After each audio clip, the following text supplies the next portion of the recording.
삼촌은 바흐만 콘센트를 잘 추천 안 드려. 그리고 바흐만 콘센트? 왜 그러냐면 그 위에는 못 놓잖아. 그러면 공간이 죽는 거야. 실링팬이 왜 좋냐면 여름에 되게 시원하다고. 그건 맞아.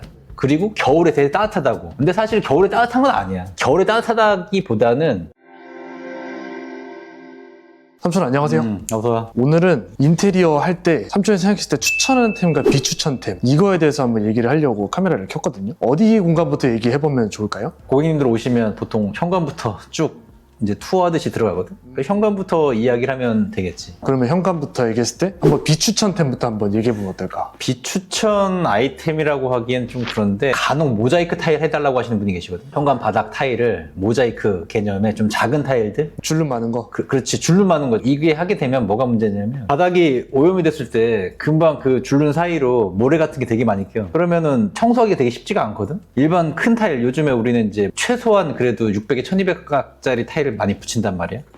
그럼 줄눈이 별로 없으니까 그럼 이제 한번 닦기가 되게 편하거든. 줄눈이 좀 큰 타일들을 하는 게 좋은 거야. 물론 뭐 이제 어떤 컨셉이라든지 꼭 고객님의 니즈 사항이 약간 막 타지말 같은 그런 호리병 타일들이라든지 아니면 작은 타일들을 원하신다고 하면 하실 수는 있겠지만 일반적인 고객님들은 아마 좋아하시지도 않을 거고 우리도 또 이제 비추천하는 아이템 중에 하나지. 그러니까 먼지가 많은 상태로 들어오는데 줄눈에 떼끼면은 청소하기 엄청 귀찮을 거야. 물론 들어오는데 뭐 첫인상을 주긴 하지만 그 첫인상을 굳이 타일에 줄 필요가 없다라는 거예요. 그래서 중문이라든지 어떤 다른 아이템들, 예를 들어서 간접 아니면 뭐 많이 하는 그런 플랜테일 뭐 이런 걸로 이제 좀 포인트를 줘가지고 시각을 그쪽으로 줘야지 바닥에다 줄 필요는 없다라는 거지, 굳이. 현관 같은 경우에는 이제 아무래도 다른 곳들보다 손이 좀 많이 닿는 곳이기도 하고, 왜냐면 신발 신으면서 이제 벽을 잡을 수가 있단 말이야. 그리고 들어오면서 어떤 짐들이 좀 많이 들어와. 들어올 때 좀 많이 쓸리고 닿고 한단 말이지. 그래서 여기 같은 경우에는 내구성이 있는 마감재를 좀 써주는 게 좋아. 마감재 중에서 내구성이 있는 것들은 이제 필름인데 여기다가 만약에 도배를 한다 뭐 할 수는 있겠지만 좀 추천 안 한다는 거지. 현관 전실 같은 경우에는 웬만하면 도배를 추천하지 않는다. 그러면은 비추천 얘기했으니까 이번 추천하는 게 있다면 어떤 게 있을까요? 뭐 거의 국놀이지, 국놀. 일괄소등. 이건 무조건 해야지, 공사하면서. 기존에 많이 거의 준 신축들은 거의 다 있거든. 근데 여기서 이제 하나 더 이제 한다고 하면은 일괄소등에다가 우리가 보통 이제 센서등으로 되어 있잖아, 현관은.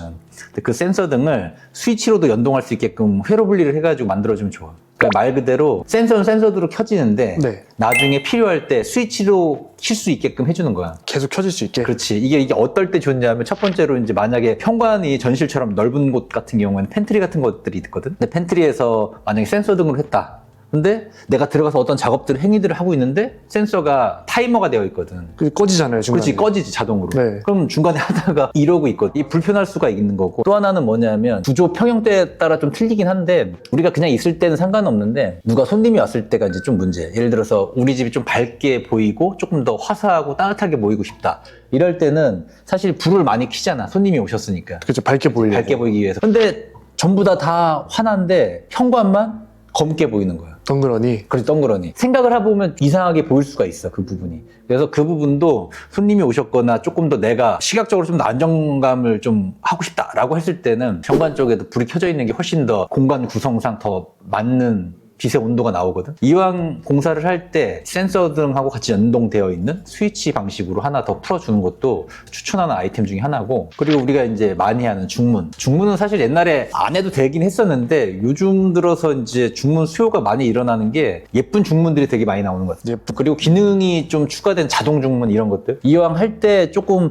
뭐랄까 디자인적인 중문들을 고르는 것도 하나의 팁이고, 또 자동 중문도 해놓으면 좋은 것 같아요. 옛날에는 프레임들이 두꺼워가지고 예쁘지가 않고 투박해서 잘 안 했는데 요즘에는 슬림한 것들도 나오고 아예 프레임이 없는, 그래서 그냥 바로 박아버리는 형식의 그런 중문들도 많고, 또 슬라이딩 중문, 그리고 슬라이딩 중문 중에서도 이제 자동 중문이 또 있고, 기능이 되게 많이 올라가 있는 그런 중문들이 많기 때문에 그런 중문들 이왕 공사할 때 넣어주면 좋다. 여유가 있다고 하면은 수틀형 벤치 같은 거 하나 넣고, 그리고 남는 공간에 플랜테리어 같은 거 해주면 좋을 것 같아, 삼촌은. 구석 같은 데다가. 구석 같은 데나 아니면 이제 신발장이 하나가 더 있어서 하부장으로 만든다. 그럴 때 하부장 위에다가 남는 공간 한 100 정도만 이렇게 내려가지고 플랜테리어를 해놓으면 들어갈 때 좁고 길고 이런 것을 조금 더 시각적으로 안정감 있게 보이기 위해서는 외부에서 일을 하고 나왔는데 한 번 더 연장선상에서 또 내가 자연을 느끼는 그런 플랜테리어 하면 좋고, 그 플랜테리어 자체가 나중에 또 한 번 더 영상을 만들겠지만 디퓨저가 될 수가 있거든. 디퓨저.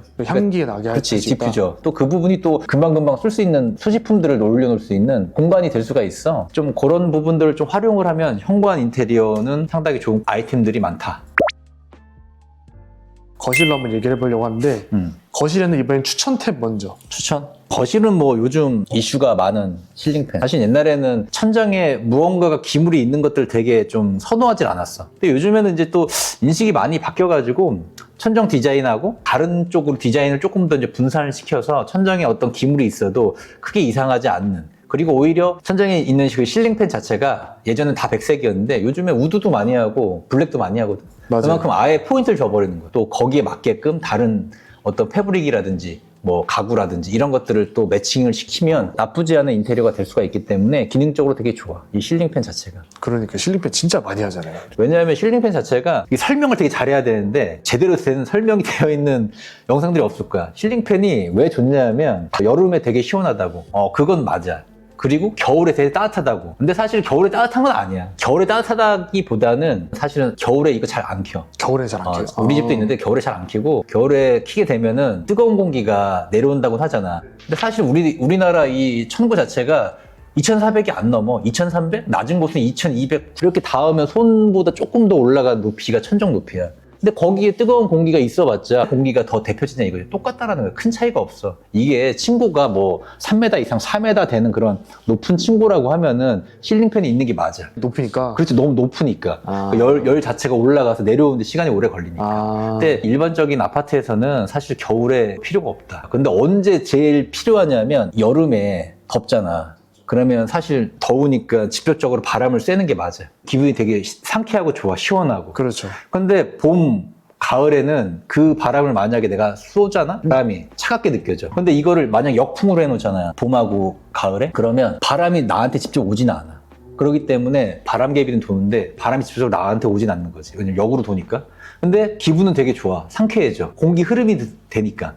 우리나라에 지금 실링팬을 달고 있을 때 일반 소비자분들이 다 느끼셨을 때 그 느낌이, 난 이 느낌이 맞다라고 보거든. 그래서 겨울에는 사실은 의미가 없고, 봄, 가을에 내가 직접적으로 바람을 쐬진 않고 그 흐름 순환으로 인해서 조금 더 쾌적한 실내의 그 공기를 느끼고 싶다라고 했을 때는 실링팬이 맞아. 실링팬 다음에 또 다른 거실 추천템이 있다면 어떤 게 있을까요? 전동 커튼 정도 하면 좋을 것 같아. 전동 커튼. 그러니까 전동 커튼이, 우리 집은 테스트를 다 해봤어. 그래서 음성으로 하는 게 있고, 그리고 리모컨이 있고, 그리고 스위치가 있고. 근데 제일 많이 쓰는 게 스위치야, 스위치. 왜냐면 스위치는 직관적으로 우리가 불을 켜려갈 때 열고 닫고를 할 수가 있거든. 어디에 있던 간에 딱 고정되어 있는 위치에 있기 때문에 이게 제일 편한 것 같고 제일 많이 써. 근데 리모컨은 사실은 안 쓸 것 같았지만 내가 테스트할 겸 해서 내가 하나 더 추가를 한 건데 안 쓰게 되더라고. 왜냐면 내가 여기다 놓으면은 애들이 다른 데다 치워. 아, 또 찾아야 되구나, 또.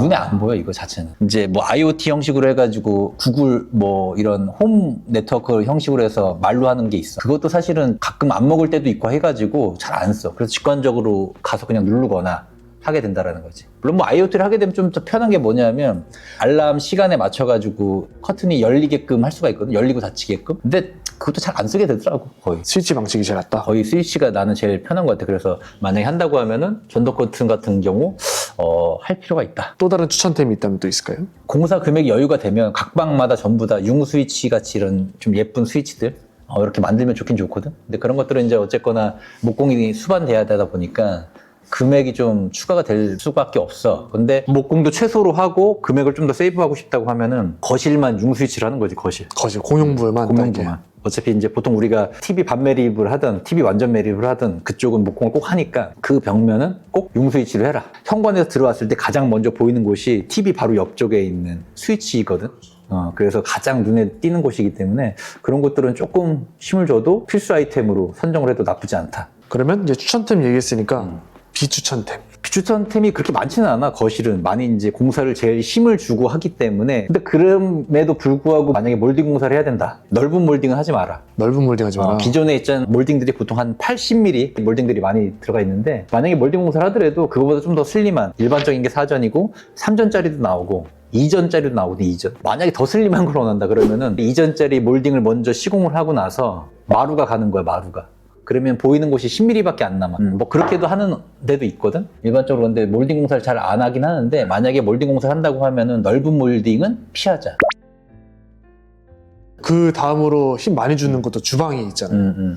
주방에서의 추천템이 있다면 또 어떤 게 있을까요? 주방은 우선적으로 칸스톤이나 세라믹 같은 상판 추천을 해드리고, 왜냐면 인조대리석은 아마 많이 공부를 하시면 다 아실 거야. 흡수율이 있고, 또 이제 이음매 자체가 이제 깨질 수가 있고, 좀 저렴하긴 한데 오염도라든지 뜨거운 걸 올려놨을 때 변형이 있기 때문에 그게 좋지는 않다. 그래서 칸스톤 아니면 세라믹을 추천드리지 보통. 또 다른 추천템이 있다면 어떤 게 있을까요? 공간적인 여유 그리고 금액적인 여유가 된다고 하면 서랍을 좀 최대한 많이 넣어라. 서랍은 금액하고 상관이 있는 거라서 이게 여유가 안 되면은 불럼 서랍재가 아니더라도 목재 서랍이라도 좀 넣으면 좀 편하긴 해. 이게 서랍하고 이제 서랍이 아닌 데하고의 차이점이 뭐냐면, 뒤에 있는 물건을 쉽게 빼고 넣고가 사실은 서랍이 제일 좋거든. 그렇긴 하죠, 아무래도. 우리가 인출렛 같은 거 많이 하잖아.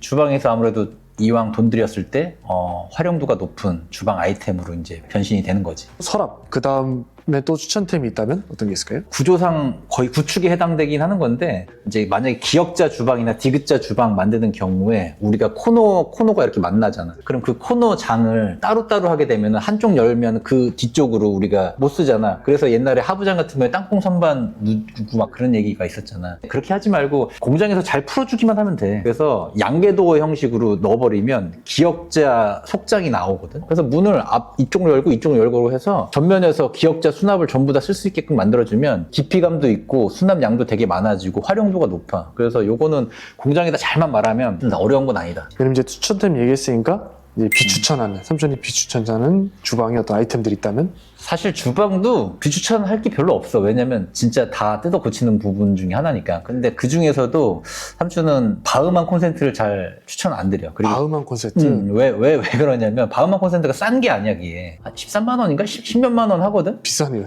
비싸. 그렇다고 해서 좀 저렴한 걸 하게 되면 되게 좀 너무 싸 보이고. 근데 얘가 뭐가 문제냐면, 상판에다가 만약에 콘센트를 달잖아. 그럼 그 콘센트 외경만큼 물건을 거기다 못 놔. 아, 콘센트 저기만큼, 공간만큼. 그렇지. 왜냐면 콘센트가 돌출돼 있으니까 그 위에는 못 놓잖아. 그러면 공간이 죽는 거야. 이런 것들은 진짜 넓은 공간이거나 아니면 큰 아일랜드, 아니면 어쩔 수 없을 때 공사 중간에 갑자기 추가해달라고 하셨을 때 밖에 우리는 안 해. 웬만하면은 벽에다 만들지. 벽에다. 왜냐면 벽에다 만들어야지 그 벽 쪽으로 바짝 붙이면서 공간이 한 10cm 이상 더 먹을 수가 있거든. 그래서 비싼 돈을 주고 그 콘센트를 할 필요가 없다는 거지. 그래서 처음부터 계획을 잘 해가지고 벽 쪽에 넣을 수 있게끔 최대한 주방 설계를 하면은 크게 문제가 되진 않는다. 그리고 또 다른 비추천템이 있다면 어떤 게 있을까요? 이제 또 현관하고 마찬가지로 모자이크 타일이지. 주방에도 모자이크 타일을 해달라고 하시는 분들이 계시는데, 특히 그 미드웨이 쪽에 하시는 분들 많잖아요. 많지. 원래는 미드웨이도 그 상판하고 같이 가는 게 제일 예뻐. 일체감 있게 올리는 게 맞는데 비싸니까 하는 경우가 없고 보통 포세린 타일을 많이 하고, 근데 특이하게 거기에다가 줄눈이 많은 이런 모자이크 타일을 해달라고 하시는 분들이 계시거든. 근데 그게 하게 되면 단점이 뭐냐면, 아까 우리 현관에 있을 때도 마찬가지로 오염된다고 했잖아. 그 오염은 둘째치고 안 예뻐. 왜 안 예쁘냐면, 우리 상부장 밑에 항상 간접 넣잖아, 간접. 그렇죠. 간접등 들어갔죠. 간접 넣어버리면 면 자체가 그 빛이 비쳤을 때 진짜 완전 1mm 오차도 없이 일면이어야지만 빛이 똑같이 가기 때문에 그 면 자체가 예쁘게 보이거든. 근데 모자이크 타일은 어쨌거나 사람이 붙이는 거고 공장에서도 또 이렇게 만드는 거기 때문에 일률적이지가 않아. 살짝의 단차가 있거나. 단차가 무조건 있지. 그럼 그 단차가 눈에는 지금 안 보인다? 근데 불을 켜 보이면 그게 그냥 다 보이니까 적나라하게 보이는 거야. 그러면 이제 엄청 안 예쁘게 보이지. 웬만하면 좀 큰 타일들을 붙이려고 하는 거고, 그래서 웬만하면 포세린 타일보다 이제 미드웨이는 박판 타일 형식이거나 아니면 이제 상판이 가는 거지. 그 다음으로 이제 욕실. 욕실의 추천템과 비추천템 얘기해보려고 하는데, 삼촌은 또 욕실로 인테리어 시작했으니까 잘할 거 아니에요, 또. 잘 몰라. 한번 그 욕실의 추천템 먼저 한번 얘기해보시죠. 요즘엔 잘 안 하시긴 하는데, 조정욕조? 무조건 하지 말아야지. 이거는 해봤자 누수 원인의 10대 약 중에 하나라고 막 그 정도로 표현을 하긴 하는데, 물론 뭐 방수를 잘하면 되긴 하는데 하자도 많고, 그리고 비싸. 좁은 욕실에다가 조정 욕조를 했다. 그러면은 이제 엄청 좁아지지. 이게 사람이 다 하는 거라 졸리를 안만 잘 친다고 하더라도 만나고 이런 것들이 많아지면 복잡해질 수밖에 없거든. 그래서 관리도 쉽지가 않고. 그리고 이제 물때 생겼을 때 일반 욕조의 그런 마감재들보다 다 이렇게 엠보가 있거든. 그럼 거기에 눈에 안 보이게 물때가 끼는 거야. 그래서 관리 청소하기가 되게 쉽지가 않아. 제일 만만한 게 이제 아크릴 욕조. 아크릴 욕조가 조금 비싸긴 하더라도 이제 일반 SMC 욕조보단 더 좋으니까 그걸 많이 추천드리고, 레진 욕조라든지 욕조들이 있는데 그건 너무 넘사벽이라 그 정도까지 가지 않아도 돼. 아크릴 욕조만 해도 충분히 가성비 있고 좋은 욕조 만들 수 있다. 그리고 또 하나는 파티션을 조적으로 써달라고 하시는 분들이 계시거든. 근데 그렇게 해버리면 엄청 좁아. 진짜 그 주상복합 한 5, 60평대의 그 넓은 욕실 있는 집들이 있거든. 그런데 빼놓고는 안 어울려. 이거는 조적 파티션은? 왜냐면 일반 아파트 구조에 나오는 욕실 크기 자체가 뭐 커봤자 2,400에 뭐 1,800 정도밖에 안 돼. 근데 거기에서 조적 벽을 세우면 거의 한 100에서 150을 세워야 되거든. 물론 뭐 얇게 세울 수도 있지만 그 좁은 공간에서 벽이 하나가 확 서버려 버리니까 이 개방감이 없어져. 되게 답답해 보이거든. 그걸 원한다고 하시면 하프만 쓰고 위에는 유리를 쓰지. 그것도 방법이 될 수 있긴 하겠다. 추천템 얘기했으니까 추천템 이건 꼭 해라. 욕실은 뭐 다른 데도 많이 하겠지만 우리는 거의 센서를 많이 놓고, 근데 이 센서가 편하긴 편해. 들어갈 때 불 안 켜고 간단하게 손 씻거나 하는 정도는 충분히 조도가 나오고, 근데 이게 단점이라고 하긴 뭐하고, 좀 센서가 작동을 잘하다 보니까 윗집에서 물 내렸을 때도 켜지는 경우가 있고, 그런 경우 그리고 있어요. 전류가 조금 안 좋은 그런 구축 같은 경우에는 간혹 어떤 이유인지 모르겠는데 전류 이상에 의해서 얘가 갑자기 좀 켜지는 경우가 있긴 있거든. 그거는 어쩔 수 없는 것 같아. 그래서 미흡한 부분이 있긴 한데 쓰기에는 되게 편해서 우리는 거의 다 넣긴 하거든. 대부분 만족하시죠, 그리고? 많이 만족하지. 그리고 잘 고장은 나진 않아. 그리고 고장 나도 뭐 센서 자체가 얼마 안 하기 때문에 등은 고장 나지 않고 센서만 교체하면 되니까, 그래서 많이 추천드리는 편이고, 욕실 같은 경우에 이렇게 작고 좀 어둡고 막 그런 부분들이잖아. 그렇다고 해서 등 자체를 되게 밝은 걸 하나를 빡 넣어버리잖아. 엄청 촌스러워. 이 욕실이 우리가 호텔 같은 욕실 막 이런 거 유튜브 영상도 많고 또 고객님들도 그런 걸 원하시긴 하거든. 분위기 있게 하려고 하면 조도를 조절하는 것밖에 없거든. 그래서 조명은 조금 더 옅게 하고, 그래서 조도를 조금 낮춘 다음에 벽 측면 쪽에다가 간접을 넣는다든지 상부장이라든지 거울 쪽에다 간접을 넣는다든지 이렇게 해서 나머지 부족한 조도를 맞춰서 조금 더 호텔 같은 욕실을 많이 표현을 하지. 그런 부분 중에서 가장 중요한 게 조명 중에 간접 조명. 그래서 간접 조명 무조건 추천드리지. 약간 조도 조절을 해가지고 은은하게 만드는 얘기인 거죠. 그렇지. 그리고 또 다른 추천템이 있다면 어떤 게 있을까요? 내가 봤을 때는 양변기에 림리스, 이게 나는 맞는 것 같아. 앞으로 욕실에서 가장 손이 많이 가고 그리고 가장 빨리 더러워지는 곳이 난 양변기라고 보거든. 아무래도 다른 곳보다 세균 자체가 더 빨리 증식할 수 있는 곳은 거기밖에 없다라고 난 봐. 그리고 청소도 사실은 다른 데들은 그냥 닦거나 뭐 솔로 슥슥 문지르면 되는데 여기는 사실은 장갑 껴서 나 진짜 이거 생각하기가 싫을 정도로 관리하기가 되게 쉽지가 않다라는 거. 어렵죠. 많이 어렵지. 어렵지. 근데 요즘에 나온 림리스 제트가 있는데 눈에 직관적으로 더러운 게 다 보여. 우리가 알고 있는 것들은 사실 이렇게 밑으로 봐야지만 보이거든. 그렇죠. 글로 물이 나온 데가 나오는 데가, 그지? 홈이 파져 있잖아. 파져 있잖아. 이게 나중에 진짜 만약에 관리를 안 했을 때 이렇게 봤을 때 너무 더럽지. 근데 림리스는 직관적으로 다 볼 수가 있기 때문에 바로바로 닦을 수가 있고, 그냥 물티슈라도 뭐 하루에 한 번씩 이렇게 싹 닦으면 돼. 되게 편해. 눈에 직관적으로 보이니까 그냥 수시로 닦는 것 같아. 수시로. 청소하기도 더 편하고. 만약에 양변기는 무조건 림리스로 해라. 그 림리스가 원피스, 투피스 다 있어. 그리고 뭐 직수형 다 있고. 그 제품이 요즘에 좀 핫한 대림 거? 많이 추천드리긴 하는데 대림기 괜찮은 것 같아. 그리고 이게 마지막 같긴 한데 샤워기인데 자동으로 온도를 맞춰주는 거. 자동으로 온도 맞추는 거. 그러니까 그냥 그 위치에다가 갖다 놓으면은 사람이 느끼었을 때 가장 적합한 온도가 바로 나와. 일반 레버 같은 경우에는 틀어가지고 찬물 뜨거운 물을 이렇게 맞추면서 손 대가지고 막 이래잖아. 엄청 귀찮죠. 그거. 잘못 틀었다가 찬물 나와서 막 이러고, 또 잘못 틀었다가 뜨거워가지고 막 이러고 이러잖아. 걔는 그냥 자동으로 되어 있어. 38도에 딱 정해져 있어가지고 그 사람이 샤워를 하거나 몸에 물을 맞았을 때 가장 기분 좋은 온도, 가장 적합한 온도로 세팅이 돼가지고 물이 나온다라는 거지. 엄청 편하고, 그렇다고 해서 뭐 가격이 그렇게 막 비싸지도 않고, 이 정도만 하면 아마 인테리어 하고 후회하지 않는 아이템들로 성공한 사례가 되지 않을까?